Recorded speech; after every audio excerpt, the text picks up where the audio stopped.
อนน้ำคำที่พร่ำสอนสังคมวุ่นวายสุดแสนอาวรณ์วันกลัวโลกจะรุ่มร้อนวันธรรมจะลับ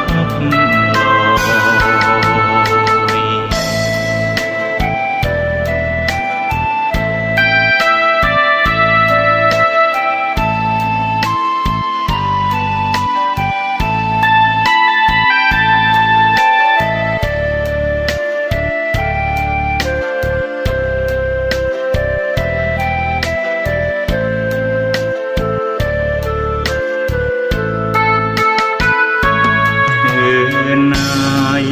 ถ้ามีเวลาว่างจดหมายมาบ้างอย่าทำเงียบเฉยหรือโทรศัพท์เข้ามาติชมเชยถามปัญหาเถิดเอ่ยจะเฉลยให้สุนทรฝากคำนี้มาช่วยย้ำเตือนอย่าลืมอย่าเลือนน้ำคำที่พร่ำสอนสังคมวุ่นวายสุดแสนอาวรณ์วันกลัวโลกจะรุ่มร้อนวันธรรมจะลับลอย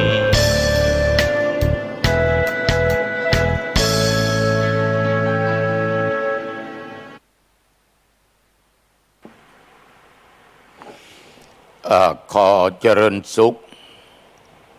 พ่อแม่พี่น้องศรัทธาญาติโยม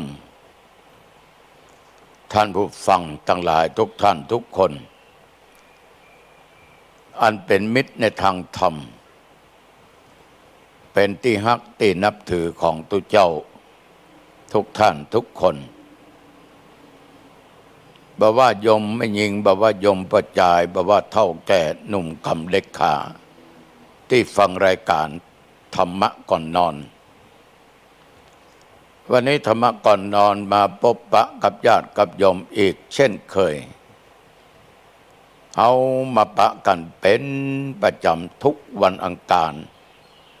ตั้งแต่เวลาประเดี๋ยวนี้เป็นต้นไปณทางสถานีวิทยุคลื่นพุทธศาสนา104.50 ของวัดไฟหินอำเภอเมืองจังหวัดเชียงใหม่ถึงวัดไฟหินแล้วญาติโยมเมื่อสักกี่วันที่ผ่านมานั้นเกิดลมเกิดพายุเกิดฝนตกโอ้โหต้นไม้ต้นเบิ่มเลยต้นใหญ่โค่นลงมาญาติโยมเพราะต้านลมบ่ได้มันตึงเอาตึงหากตึงอย่างออกมาหมด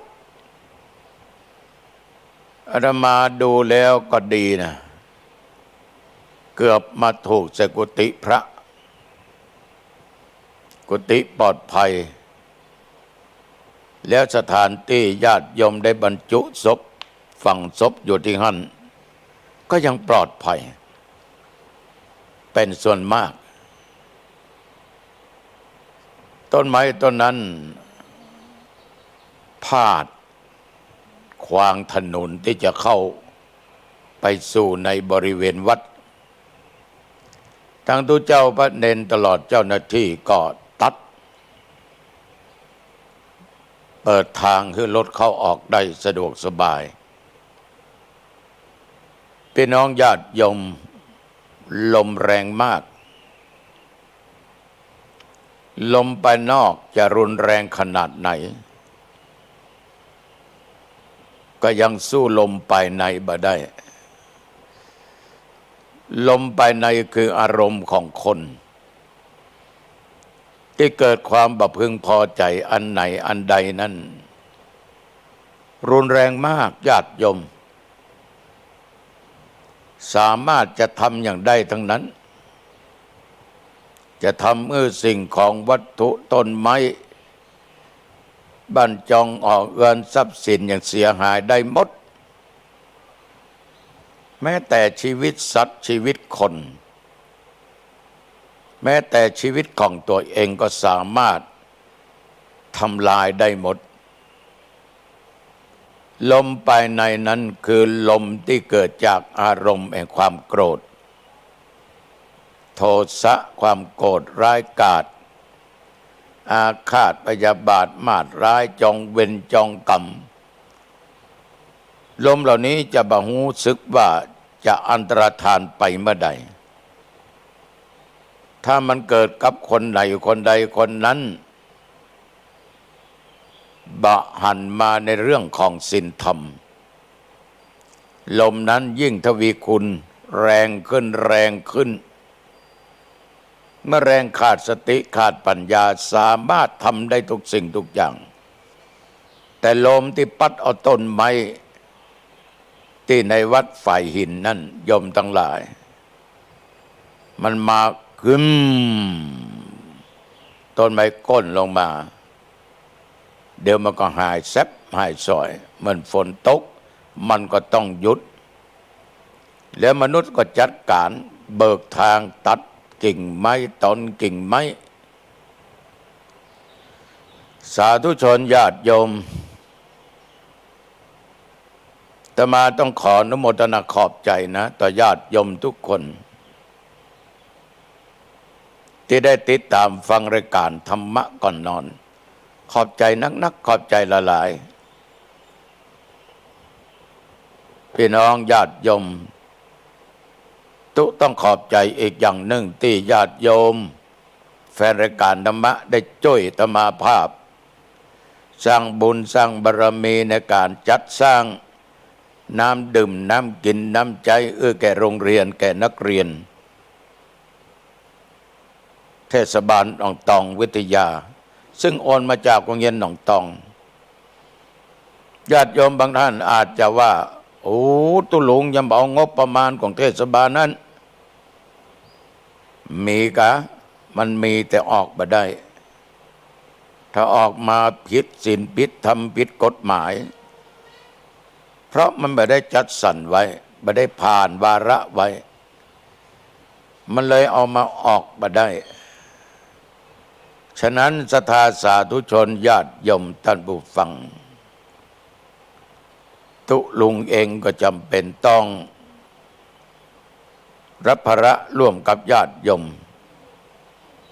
ก็จะได้จัดมีการทอดผ้าป่าในวันที่3เนี่ยเวลาบ่ายโมงเป็นวันของพระราชินีตัวเพื่อจะหาปัจจัยเนี่ยได้ซ่อมแซมเครื่องที่มันลุมันเสียแบบว่าเครื่องกรองเครื่องส่งเครื่องบรรจุขวด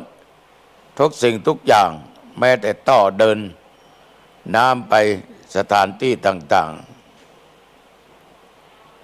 ต้องขอบใจต่อญาติโยมทุกท่านที่มีศรัทธาร่วมกันในครั้งนี้ก็เกือบกุ้มเกือบปอนในตามงบประมาณ65,000ต้องขอบใจต่อทุกท่านที่ได้ไปช่วยเสริมสร้างบารมีในการแปลงวิหารสถานศึกษาธรรมปฏิบัติธรรมโควิดเนี่ยทำมือตุเจ้าวิทย์งบประมาณไปหลายถ้ามันหมดก็จะหยุดแต่ถ้าฝนตกเล็กก็จะออกขี้สนิมอย่างใดก็ตามสิ่งเหล่านี้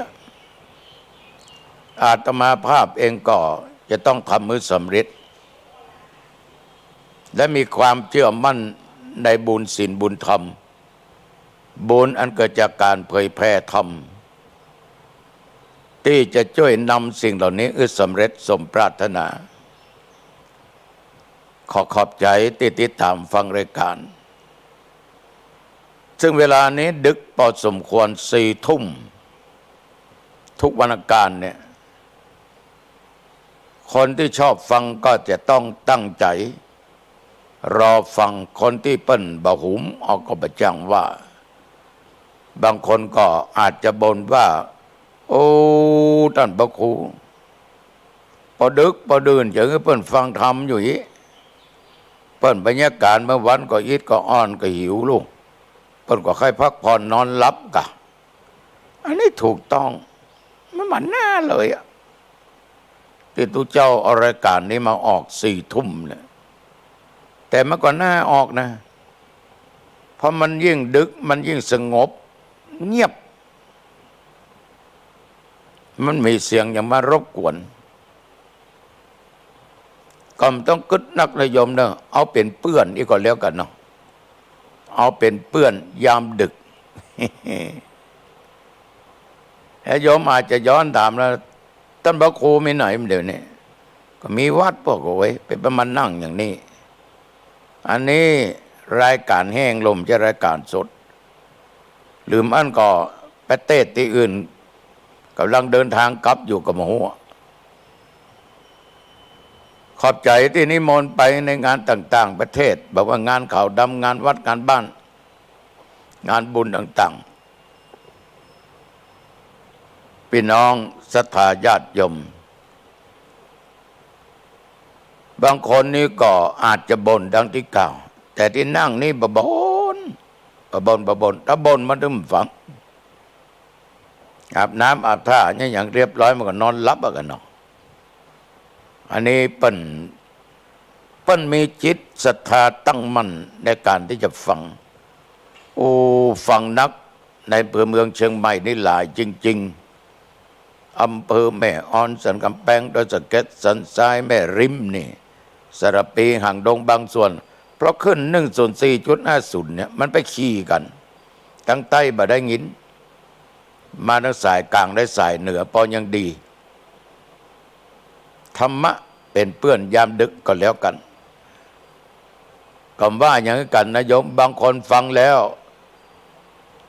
เมื่อวันกลางวันมีปัญหาเรื่องการทำงานกับงานพ่องกับคนนั้นคนนี้พ่องมันหลายคนนะมาฟังธรรมะก็ใจเย็นแหละขนาดโคตรแต่ยังใจเย็นระงับอารมณ์ได้อภัยคือแก่ซึ่งกันและกันได้เนี่ยมันดีอย่างเงี้ยก็ออกไม่ออกมันดีอย่างเงี้ยแล้วเมื่อคืนมันเงียบสงัดจิตใจมันก็เงียบต้องสงบขอบใจจริงๆที่ญาติโยมนั้นติดตามฟังรายการธรรมะก่อนนอนหรือกล่อมนอนก็ได้สุดแล้วแต่วันนี้จะเอาเรื่องโลภมากลาภหายมาอู้โลภมากมักลาภหายการโลภการโกงนั้นเป็นสิ่งที่บดียิ่งโลภนักก็ชิบหายโลภมากก็ตายแต่ก็ออกไม่ออกญาติโยมท่านผู้ฟังทั้งหลายเขาบอกกับคนที่ขี้โลภขี้โกงนั่นนะมันเป็นคนอันแก่ตัวขนาดพี่น้องเกิดร่วมท้องพ่อแม่เดียวกันมายังโลภเอาของกัน โกงเอาของกันโกงเอาที่บ้านที่จองเอาที่ไร่ที่นาที่สวนคนเอาเงินเอาทองเอาเข้าของมรดกตกทอดมาจากพ่อจากแม่พี่น้องหลายคนโดที่บรรทุกกันนั่นนะโกงกันนะมึงก็ไปไหนก็ไปเถอะกูจะพ่อคนนี้แม่พ่อเนี่ยหมู่นั้นก็ไว้ใจกันเนาะเป็นเลือดเนื้อเชื้อไขเดียวกันคงมีอย่างเงี้ยกันแม่เต็กนี่ก็พ่อเต็กนี่ก็คนเราเป็นก็หมูเราก็เต็กกันเนาะพ่อเซนนี่คำเซนอย่างวะเซนเด้อนะพ่อเซนเด้อมันดึงดีก็แล้วฮะนะพ่อมันแก่ก็เซนวันหน้าวันตาเซนมอบเพื่อเขาเลยเนี่ยเอาไปจำนำเข้าทกส.เดือดร้อนพี่น้องเดียวกันก่อนนั้นพ่อนี่พ่อแม่เป็นมอบฉันทะหาแล้วโลเซนนึงเฮาแล้วอ่ะยิ่งตายไปสมัยโอ้เดือดร้อน เอาเข้าพี่น้องเดียวกันบะพิษพิษว่ากันบะถูกบะล่งบะต้องกัน เพราะกับเข้าของเงินทอง เพราะความโลภความโกงในที่สุดตัดขาดกันเป็นพี่เป็นน้อง บางที่นี่นะฆ่ากันตายด้วยนะพี่น้องเนี่ยย้อนทรัพย์สินมรดกตกทอดเนี่ยมีหรอกน้องต้องเป็นข่าวอยู่ตลอดอะถ้ามาเถียงอะมีก็แล้วกันนะแต่นี่นั่งฟังนี่มีขณะที่วัดเก่าวัดล้างเนี่ยที่ธรณีสงฆ์เนี่ยเขายังโลภมีตัวเจ้าตัวหนึ่งอู้ฟังไม่ได้เคยห่วงที่ธรณีสงฆ์มันติดที่สวนลำไยของเขาแล้วบ้านเขาก็ไม่ในสวนลำไยนะทีนี้ญาติโยมทั้งหลายกองมันมีมันดันติดกำแพงวัดมันมีบอกว่าก็คนก็เตียวแล้วล็อกข้างกำแพงรถเครื่องรถถีบอย่างไปได้วันหนึ่งมันก็ไปหาตู้หลวงกับกรรมการบอกว่าที่นี่แต่ก่อนนั้นมันเป็นที่สาธารณะเนี่ยนะคนเตียวไปเตียวมาเหมือนเข้าไปกับปากกาเตียวทางที่ดีนะผมว่าขยายกำแพงเข้าไปสักน้อยปะเป็นถนน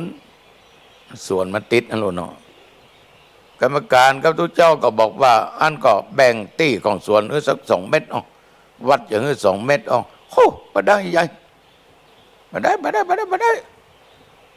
เอาตีวัดพวกกันถ้าตีมันหัวก็บัดเสมอกันมันเอาโคสเอาต้นชาเนี่ยไปปลูกไอ้ชานี่มันงอกเงยไปถึงในถึงนอกเลยเนาะงอกไปทางนอกมันก็ล้อมหัวไปนะเล่นไปกับนิ้วเอาเข้าเป็นคืบจะเป็นซอกเป็นเม็ดญาติโยมทั้งหลายศรัทธาเปิ้นก็มองถึงศรัทธาที่อยู่ทางไหนกรรมการกับทุกเจ้าก็เลยขยาย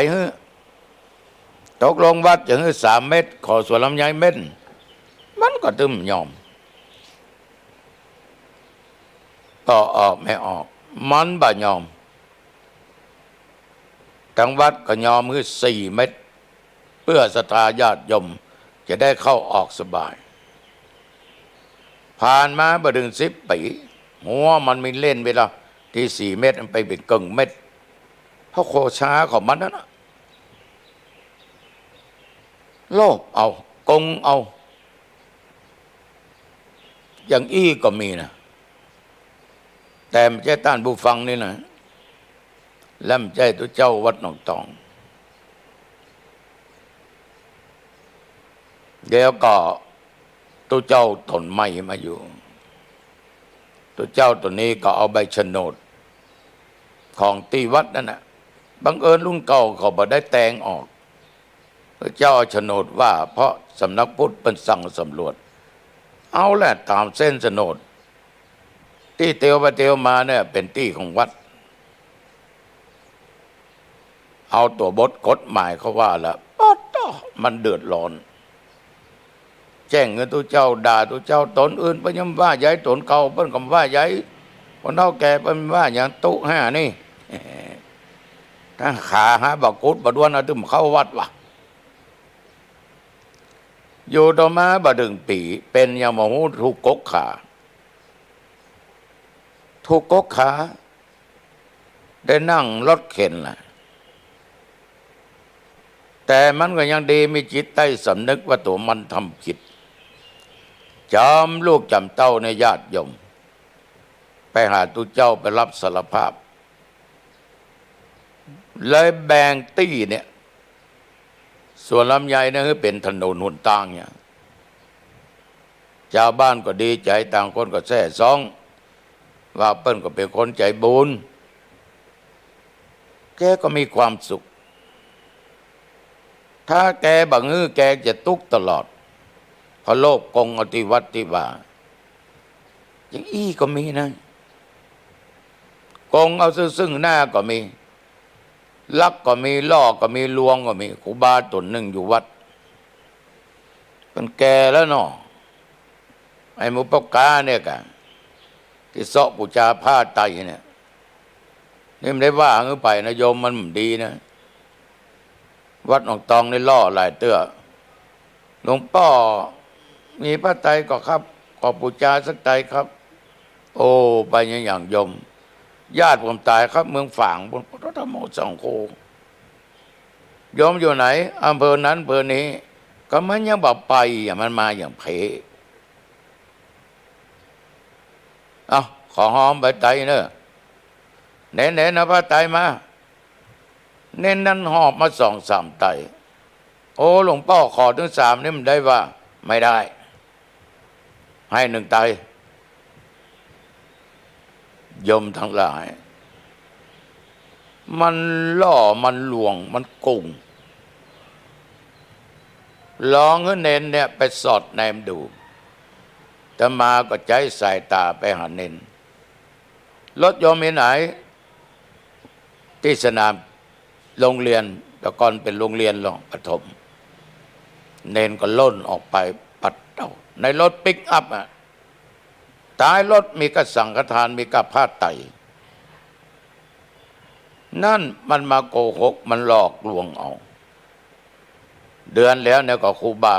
80 ปลายแล้วไปขอปู่จาผ้าครูบาในตู้เปิ้นมีเป็น10 ปลายเอาไปหมดเอาสตางค์เพิ่มมาถึง100ก็หลอกลวงล่อลวงด้วยกลโกงต่างๆพร้อมกลัวบาปประกลัวกรรมหมู่นี้จะไปขายร้านสังฆพันธ์ตมาบอกเจ้าของร้านจะไปเอาหมู่นี้จะเอาบาปมามาเปื้อนโยมเพราะไปล่อลวงไปโกงเอามาจากวัดถ้ามันจริงเนี่ยญาติโยมดูเจ้าเปิ้นไม่เสียดายหรอกเปิ้นถึงหอมเล่ห์เหลี่ยมของคนปัจจุบันน่ะมีนักวันนั้นก็เข้าไปหาอาตมาภาพที่วัดไอ้บังเอิญอาตมากำลังนั่งอู้กับทนายอำเภอกับภรรยาทนายอำเภอมันก็มากล้าขึ้นมันแน่นั่งอยู่ศาลาอดเอานายอำเภอลงไปมันก็ขึ้นมาอาตมาก็ถามว่าโยมมีธุระอะไรแต่งทำหน้าหมองเอาหูละไอ้ตัวเนี้ยต้องมาขอสตังค์แน่มีอย่างโยมผมเพิ่งจะออกจากค่ายกักกันจากลำปูนมาครับมันล่วงนะมันมีสำเนาทะเบียนบ้านเรียบร้อยบัตรประชาชนมันก็เขียนชื่อสำเนาถูกต้องลงชื่อนายนั้นนายนี้พ่อครับผมจะปิกฮอดผมมีตังก็ลดครับโหก็โยมมารถเครื่องแจ้กะครับน้ำมันรถจะมีแล้วครับเท่าไหร่300ครับวันพุธแมลงบ่อยมาคืนนู้ตุลุงครับโอ้โหญาติโยมทั้งหลายเอาทันทีว่าเป็นเล่ห์เหลี่ยมเป็นกลโกงของเขาอาตมาภาพก็จกสตางค์ให้มันไป300แต่งอ่านนะเนาะยมจะไปทำกับที่อื่นนะบ่ได้นะจะไปล่อลวงที่อื่นนะบ่ได้นะญาติโยมทั้งหลายเอาแตะงูจ้างมันมาก็บอกมาแต่สอนให้มันไปว่ามันเป็นบาปเป็นกรรมอย่างอันอย่างอี้แต่ไม่จะเชื่อบ่เชื่อบอกว่าได้ปุ๊บพอในถุงกระดาษมันนั่นน่ะมีสำเนาทะเบียนบ้านถ่ายเป็นเอกสารไว้เป็นหมูกี่ชุดแสดงว่ามันจะต้องไปงั้นจะต้องไปนี่หลายตี้หลายแห่งหลายหนญาติโยมท่านผู้ฟังทั้งหลายหายเซ็บฉะนั้นประวัติโลภมากลาภหายมักชิบหายโลภนักก็ตายได้ในที่สุดความชั่วในการกระท ก็จะปรากฏถูกจับถูกงับเป็นต้นเป็นตาเหมือนตมาภาพจะเล่านิทานเพื่อแก่ญาติแก่โยมทั้งหลายได้ฟังว่าเมินละนะเมินละก็ในเวลานั้นญาติโยมทั้งหลายมีพ่อค้า2 คนเป็นพ่อค้าเกี่ยวกับเครื่องประดับต่างๆนานามีชื่อว่าเสริวะทั้งสองชื่อดันมาเหมือนกันแล้วก็อยู่เมืองเสริวะต่างก็ไปค้าเพชรค้าพลอยก็ไปค้าขายเขารู้จักมักคุ้นกันคุ้นเคยกันวางใจกันเดินทางไปค้าขายร่วมกันบอกว่าไก่ว่าไก่ปิกประตันก็พักตัวกันแต่ว่าอยู่มาวันหนึ่งเนี่ยญาติโยมเขาก็เดินทางไปค้าร่วมกันไปถึงตำบลหนึ่งก็เอ่ยปากโอ้กันว่านี่สหายเราแยกทางเดินเนาะข้าจะไปตะวันตกสหายไปทางทิศตะวันออกเนอะไม่มีปัญหาอะไรตกลงกันมีปัญหาออกเดินทางไปคนละเส้นคนละสายพ่อค้าคนหนึ่งก็ไปทางทิศตะวันตกคนหนึ่งก็ไปทิศตะวันออกทิศตะวันตกนะญาติโยมบังเอิญไปถึงบ้านเศรษฐีตกยากบ้านหลังนั้นมีคนเฒ่าไม่ยิงคนกับลูกสาวหลานสาวคนมียายกับหลานพ่อค้าคนนี้ไปขายเพชรขายพลอยแล้วญาติโยมไอ้หลานสาวก็ดันก็ได้เครื่องประดับประดาเนาะเพชรพลอยต่างๆยายอยากได้สร้อยอยากได้แหวนนะยายโอ้หลานยายบ่มีสตังค์นะของเปิ้นมีค่ามีราคานะหลานนะยายหลานอยากได้ยายก็เข้าไปในหอในเรือนไปเปี่ยเอาถาดดำคือลึญาติโยมทั้งหลายเอามาฮื้อประจายคนนั้นมันแลกเอาเครื่องประดับจากนั้นก็บอกว่ายายแต่จริงมันหูละเป็นทองคำพระมันขีดดูไผ่ตึมมาเอาอย่างไงยายมันบะมีก้านะมันเป็นตองธรรมดานะมีก้าพอมาสามารถจะแลกจะเปลี่ยนได้หลานสาวก็พิษหวังยายคนนี้ก็บอกก็เลยเก็บถาดนั้นไว้มันไปได้หลายวันกับโยมสหายที่เดินทางไปทิศตะวันออกนั่นนะญาติโยมทั้งหลายมาถึงที่บ้าน2 ยายหลานเนี่ยก็มาขายเพชรพลอยอย่างเดียวกันก็ถามว่ายายมีคนมาค้าขายเพชรพลอยไหมยายก็ว่า3-4 วันก่อนก็มีแต่ยายไม่มีตังค์หลานก็ลบเรายายหลานอยากได้แหวนได้สร้อยคอสร้อยแขนอยากได้เครื่องประดับยายก็เอาถาดอันใบเก่านะออกมาเรียบร้อยพ่อค้าที่มาจากทิศตะวันออกก็เอามีดขีดดูเอาเล็กขีดดูโอ้เป็นทองทั้งนั้นทอง100%ตัว97-98%ด้วยโอ้ยายถาดของยายมีค่ามากกว่าทรัพย์สินที่ผมเอามาขายวันนี้มีค่าอย่างใดเพราะว่าพ่อค้าคนแรกเป็นว่ามันเป็นของบ่มีค่ามีราคาเมยายอันยายเบายายจะยก พ่อกาคนนี้หมด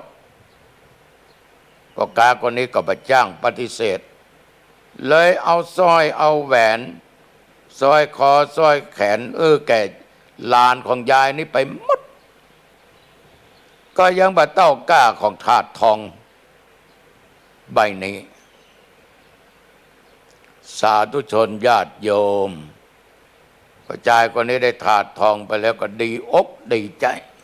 นะเพราะเป็นของมีค่า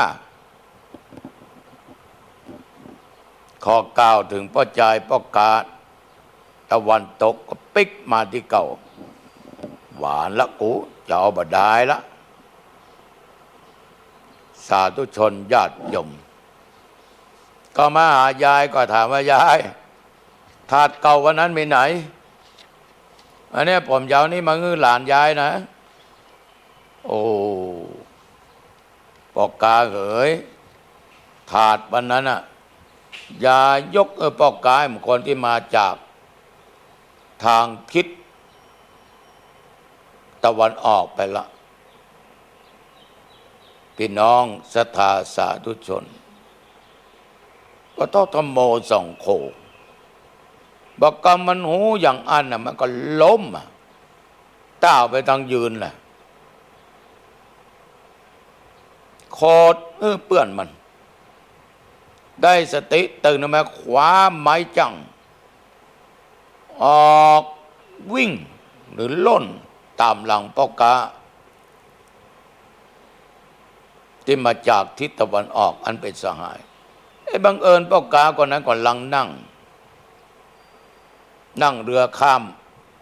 แม่น้ำจากฝั่งนี้จะไปฝั่งนั้นมันหันนี้ฟั่งลงไปละยมทั้งหลายแต่ว่าไปบักตันมันก็จึงเรียกปิกมาไว้ปิกมานี่ก่อนพ่อกานั้นก็บักกับมันก็เลยจองเวรจองกรรมขึ้นว่าขอข้าได้ทำร้ายท่านในทุกภพทุกชาติต่อไปขอได้ทำร้ายท่านส่วนพวกกาคนซื่อสัตย์นั้นยอมตายไปได้มาเกิดเป็นกูตถาคตคนนั้นได้เกิดเป็นเทวทัตในที่สุดเทวทัตถูกแผ่นดินสูบตายไปโลภมากลาภหายไม่ได้ถาดทองสักกับจับหัวนะชิบหายได้สักอย่างตายไปตกมโนหกเกิดมาชาติเป็นเทวทัตก็ตกมโนหกพระจายนั้นที่เป็นพ่อกามที่มาจากทิศตะวันออกเป็นคนซื่อสัตย์เป็นบรรจุยายบรรจุหลานฉะนั้นญาติโยมคนเราอยู่ด้วยกันในสังคมเนี่ยถ้ามีความซื่อตรงซื่อสัตย์ต่อกันบักกดบักโกงบักโลภบักกินบ้านกินเมืองบักโกนบ้านโกงเมืองก็ได้ยอมทั้งหลายคนคิดโลภคิดโกงนะช่อลาดบางหลวงนี่นะเหมือนกับปุโรหิตที่อยู่กับพญาเจ้าบ้านเจ้าเมืองมันตัดสินก็ดีเมื่อวันเนี่ยเอาชนะเป็นการเอาการเป็นชนะเอาดีเนี่ยไปคือการไปมันกินเงินพญาเจ้าเมืองเป็นรักษาศีลอุโบสถเราเสนามาทั้งหลายก็รักษาอุโบสถปุโรหิตคนนี้เขาก็ถามมันเอาศีล8ละอุโบสถละให้ว่าเอาละแต่จริงมันจุเมื่อวันก็ว่าก็ดีความก็ทัดสินเอาสตังค์อย่างเดียวผิดถูกบ่เข้าใจแต่บังเอิญวันหนึ่งเนี่ยมีแม่หญิงคนหนึ่งในโยมทั้งหลายเป็นแม่ชีแกก็ได้เอาม่วงเนี่ยมาคั้นเป็นน้ำปนะไปถวายแก่โยมชีผู้ปฏิบัติธรรมแต่ว่าปุโรหิตเนี่ยเมื่อวันเนี่ยมันเนี่ยบดีแต่เมื่อคืนมารักษาอุโบสถศีลบักกรรมว่าตายไปพอออกไม่ออกเมื่อคืนกลายเป็นเทพบุตรมีทิพสมบัติมีอาหารก็ติบพาผ่อนต้นไปก็ติบ ยวดยานศรีวิกายทิพย์ข้าทาสบริวารนักแต่เมื่อวันนี้ไปเป็นเพศอยู่ที่สวนมะม่วงพญาเจ้าเมืองในบวชเป็นฤาษีไปปะใส่ก็งูทันทีว่านี่คือปุโรหิตนี่ก็ด้วยบาปบุญที่เขาสร้างอานิสงส์ต่างกันต่างวาระต่างเวลาพี่น้องญาติโยมท่านผู้ฟังทั้งหลายทุกท่านทุกคนขอญาติโยมหลีกเลี่ยงในการโลภการโกรธการโกงการลักการจกกันพอใจในสิ่งที่ตัวเองมีแต่ถ้าบ่มีก็ต้องต้องหาด้วยความสุจริตธรรมอย่าประกอบการทุจริตเป็นเด็ดขาดเพราะมันเป็นสิ่งที่บดียอมได้สตางค์ไปเป็นพันเป็นหมื่นเป็นแสนเป็นล้านละหลายล้านยอมนอนก็เป็นสุขนั่งก็เป็นสุขกินก็ตึมเป็นสุขจะไปที่ไหนก็ตึมเป็นสุขเป็นม่วนกันมันตึมม่วนถึงใครไม่รู้แต่ตัวเองรู้ว่าตัวเองมีความคิดอย่างใดฉะนั้นญาติโยมความขี้โลภความขี้โกงล่อลวงเนี่ยขนาดผัวยังจุเมียได้เมียจุผัวได้ลูกเต้าจุพ่อแม่ได้พ่อแม่จุลูกเต้าได้ศรัทธายังจุตุเจ้าได้ตุเจ้ายังจุศรัทธาได้มันก็แปลกนะโยมคนเอาถึงวันมาอยู่กับความเป็นจริงอยู่กับด้วยเปิ้นหลอกเปิ้นลวงเปิ้นจุเปิ้นอย่างต่างๆนั่นนะพี่น้องญาติโยมตัวเจ้าวัดหนองตองขอบฝากโลภมากลาภหายโลภนักมักตายเนอะอย่างพ่อกา2 คนน่ะเนาะ เจ้าเปิ้นฟรีน่ะเสียมคนที่ซื่อสัตย์ซื่อตรงนั่นได้ไปพระยายเนี่ยฮือไปเอาเงินเอาทองเอาเพชรนินดินดาแลกกัน ตายไปตกมรณกเกิดเป็นเทวทัตก็ตกมรณกอันนั้นก็เกิดเป็นพุทธเจ้าประกาศที่ซื่อสัตย์วันนี้อ่านว่าเป็นเวลาพอสมควรใครจะช่วยอาตมาภาพแปลงวิงานกันไปเนอะไปเนอะ เจ้าได้จะหิวแล้วกันนะมีเป็นประธานนะโควิดนะมันก็เลยจวดไปอย่างใดก็ตามขอบใจที่รักษาสุขภาพป้องกันตัวสวมหน้ากากอนามัยไปเพ่นพ่านประชุมชุมนุมกับคนหลายไปไหนล้างมือด้วยสบู่ล้างมือด้วยเจลเวลาไปนั่งที่ไหนเนี่ยเป็นห่าง1 เมตรก็จะไปอู้จะไปจ๋าถ้าจะจามจะไอเนื้อไข้มันต้องไปถ้าไปห้ามไปนั่งอู้กันไข้หัวกันคะเชื้อนี้จะไปนึกว่าเฮาบ่เป็นไปนึกว่าคนอื่นบ่เป็นมันป้องกันทั้งตัวเฮาและคนอื่นตยน้ำลายเสด็จสนมันติดกันได้ง่าย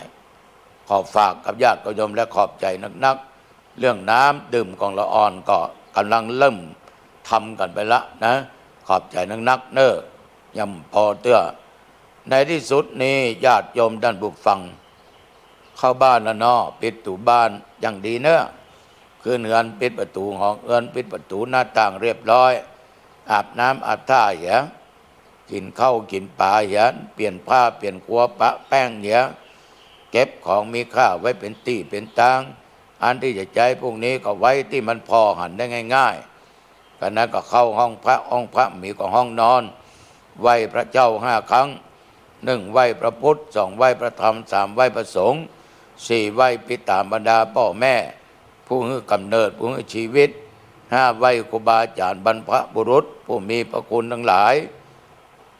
แล้วนั่งสมาธิภาวนาพอสมควรแผ่เมตตาแก่เจ้ากรรมนายเวรสรรพสัตว์ว่าสัตว์เดรัจฉานมีเท้าไม่มีเท้า2 เท้า4 เท้าละหลายเท้าสัตว์บินบนหนอากาศสัตว์น้ำสัตว์บกและเพื่อนพ้องมิตรสหายพ่อแม่ปู่ย่าตายายครูบาอาจารย์ผู้มีพระคุณทั้งหลายลูกเต้าทั้งหลายจากไปยงกระแผ่เมตตาเตบุตรเทวดารักษาบ้านจองห้องเฮือนแผ่เมตตาตัวเองว่า ความทุกข์ความยากความอดกั้นยากจงอย่าได้มีแก่ข้าพเจ้าเกิดมาชาติไหนชาติใดก็ได้พบศาสนาของพระสิริยะเมตไตรญาติโยมสำรวจดูข้อศีลเนอปานาบะฆ่าเจนนาบะลักกาเมมได้ประพฤติผิดในกามุสาประพูดเท็จสุราบดื่มของมึนเมายาฟินกัญชาเฮโรอีนยาบ้ายามาหลับสบายเนอะตื่นมาก็สบายฝันก็ฝันดี ตื่นมาเมื่อเจ้าสบายสดชื่นยอมทั้งหลายอายุวันโนสุขังพลังพบกันใหม่โอกาสหน้าเจริญพร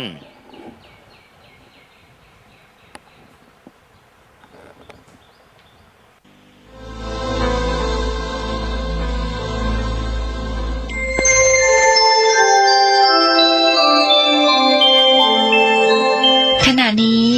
ท่านกำลังฟังสถานีวิทยุกระจายเสียงพระพุทธศาสนา FM 104.5 เมกะเฮิรตซ์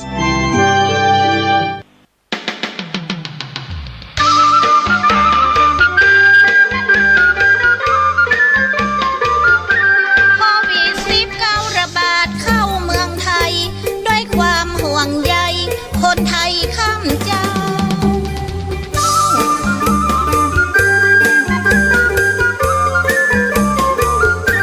ไวรัสโคโรนาหรือโควิด-19 นี่รุนแรงเทียบเท่าโรคซาเหมือนกันทำให้ปอดอักเสบจนถึงแก่ชีวิตถือว่าเป็นวิกฤตมีคนติดตึงวันมันจะติดต่อผ่านทางลมหายใจ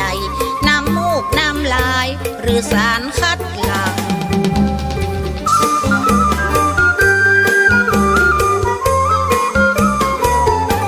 ผู้ใดมีอาการเจ็บคอและไอมีอาการหายใจเหนื่อยหอบอย่างอันรวมทั้งมีไข้สูงไปแบบนั้นขอให้ท่านไปพบแพทย์โดยด่วนดีๆจะได้รักษากันทันท่วงทีเพราะทุกวันยังมีโรคนี้ระบาด